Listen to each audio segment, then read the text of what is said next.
പരിശുദ്ധ ഫാത്തിമ മാതാവ്. 1917 പോർച്ചുഗലിലെ ഫാത്തിമ എന്ന കിഴക്കൻ ഗ്രാമം. ഒറ്റപ്പെട്ട ഒരു കുന്നിൻ പുറത്ത് 3 മക്കൾ കന്നുകാലികളെ മേച്ച് നടക്കുന്നു. Lucia, Francisco, Jacinta. മെയ് 13-ാം തീയതി. കൂടാരങ്ങൾക്കിടയിൽ ഒരു വെളിച്ചം.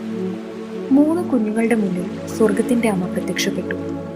നിശബ്ദതയിൽ ഒരു ശാന്തത ഉണർത്തി. സ്വർഗം നിന്റെ ഹൃദയം മാറണമെന്ന് പറയുന്നു. മാതാവ് പറഞ്ഞു, പാപത്തിന് വേണ്ടി പ്രായശ്ചിത്തം ചെയ്യും, ദൈവത്തിനായുള്ള വിശ്വാസം പുനഃസ്ഥാപിക്കും. മാതാവ് 6 മാസങ്ങൾ തുടർച്ചയായി അവരെ സന്ദർശിച്ചു. മറ്റുള്ളവർക്കെല്ലാം ഒരു ദർശനം മാത്രം. ഈ 3 കുഞ്ഞുങ്ങൾക്ക് ദിവ്യ സന്ദേശം, ലോക സമാധാനത്തിനായുള്ള അമ്മയുടെ സന്ദേശം. ഒരു ഗ്രാമം മാറി, ഒരു ലോകമുണർന്നു. എല്ലാം അമ്മയുടെ നിശബ്ദ പ്രാർത്ഥനയിലൂടെ.